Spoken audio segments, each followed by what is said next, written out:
بسم الله الرحمن الرحيم رمضان cusub iyo barnaamijkeena diiniga oo cusub haddaad channelka ku cusub tahay subscribe saar barnaamijkeena diiniga ahay aanoo bilaawanayo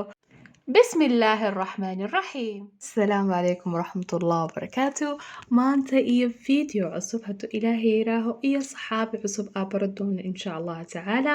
videogeen hore waxaa kasoo hadnay saxaabigeen abubakar asadiiq waxaana barana waxyaalo badan waxaa barana magaciisa runta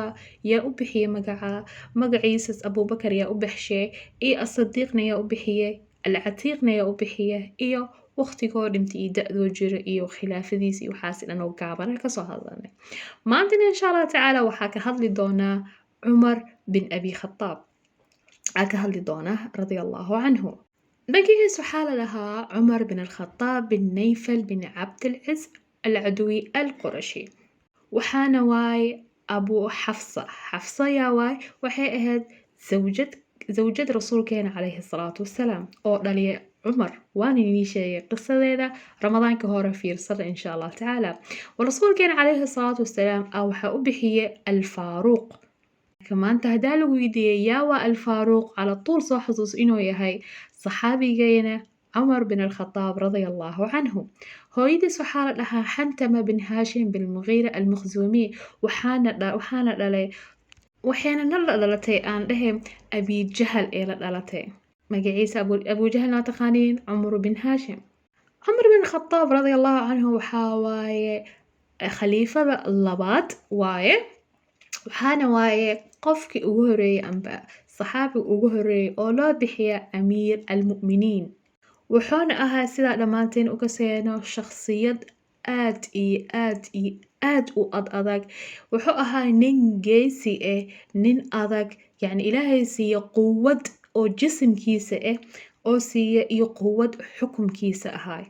wuxuu ahaay xaakim oo ah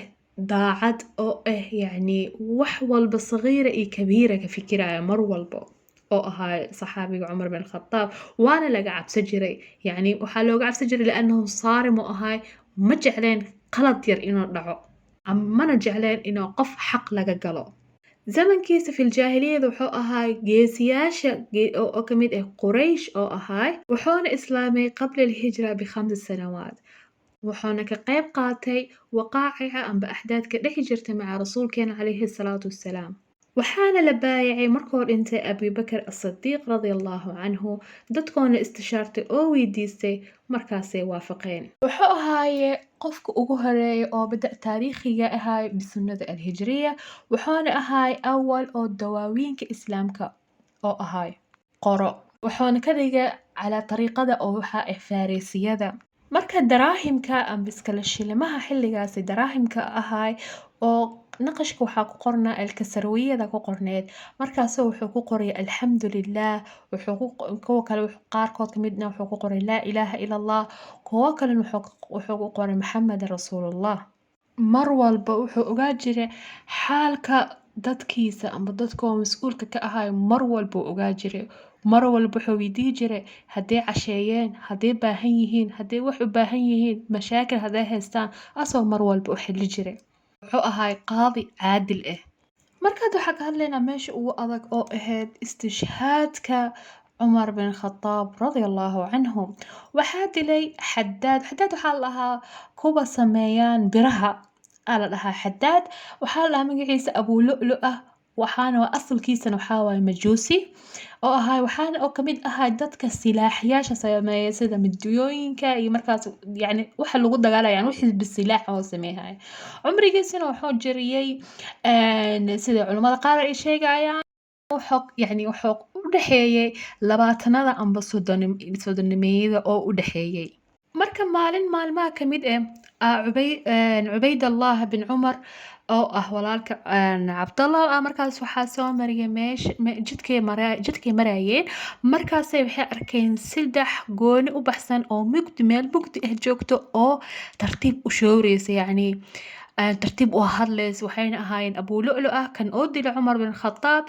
iyo wuxuu ahaaye iyo harmazaan koola dhahaa iyo koo kale wuxuu ahaay isna ghulaam oo harmazaan kala socdo oo ahaayo markaasi cubaydallah markuu meesha soo mariyay oo wuxuu arkay يعني markay arkeen way naxeen ama ase waxay tuureen waxa ka dhacay marka Ubaydallah oo arkay waxa waay khanjar waxa la ahaa midi safaysan oo dhinac walba loo sameeyay yani asaga maadaama uu ahaayo biro sameeyo oo yaqaan sida uu sameeyayo fa dhinac walba ka sameeysan oo ahaa dhinac yani afarta jihada oo mididaba yani dad way ka dili kartaa dhinac walba way ka dili kartaa oo ahaay markaasi yani hore buu arkin Ubaydallah yani wax oo muhiim lama ku soo qaadan ana ninkani waxa waa nin silaax sameeyo waxa laga yaabaa inay dawladda banaanka amba qof ka soo dalbatay fa asaga Ubaydallah ma weydiinin markaasi maalin maalmaha ka mid ah oo wuxuu imaaday oo Umar bin Khattab radiyallahu anhu asoo salaada fajr u taagan oo dukanayaan oo masaajidahana waqtigaas waxa waa masaajid mugdi ah yani ma aha sida masaajidaheen hadda oo nal iyo waxaasi ah fa mugdi ahaade markaasi acdaadka saxaabadana aad u weynaayeen yani dadka dukanayaan markaasna aad u badnaayeen siyo Abu Lu'lu aanta soo galay oo tacanay amba oo dilay عمر بن الخطاب رضي الله عنه وحونا كلو ديلي تضبا صحابة أو ماشي مساجد كودو كنايين إيكنا كساسو أشهيدي عمر بن الخطاب رضي الله عنه وحانا لقدوغي أبو بكر لنعا أبو بكر الصديق في روضة الشريفة lagu duugay waxaana waa meesha rasuulkeena calayhi salaatu wasalaam lagu duugo muddada khilaafadiisa waxay ahayd 10 sano iyo 6 bilood wallahu aclam ee ahayd wuxuuna dhintay asoo jiro 63 sano maanta qisadeena asagana saasay ku egtahay marayba aan mar walba fiidiyoyaasha inaan ugu dheereeyo oo fiidiyoyaal badan naqdaan لأن صحابة يعني قصوين aad u badan ay leeyihiin qof marka dhahna saxaabi kasta ka hadlayna yani waxay qaadanay waqti aad iyo aad u dheer marka maadaama Ramadaan la yahay oo la sooman yahay oo aad rabto fiirsanaysid adigoo sooman maraba inaan kugu dheereeyo fiidiyooga fa maanta waxa muhiimada aabaran waxa waa Umar bin Khattab da'doo jira markoo iyo markoo dhimanaya iyo Faaruq loo bixiyay iyo Amiir al-Mu'miniin alqaabta loo bixiyay iyo sida loo dilay iyo sida uu ahaa inuu yahay xaakim caadil ah maanta barana insha Allah ta'ala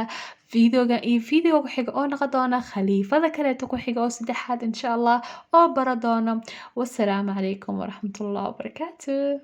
ku mahadsantahay daawashada quruxda badan jazakallahu khayr sida hore ugu socdo channelka ka ilaawin subscribe like share السلام عليكم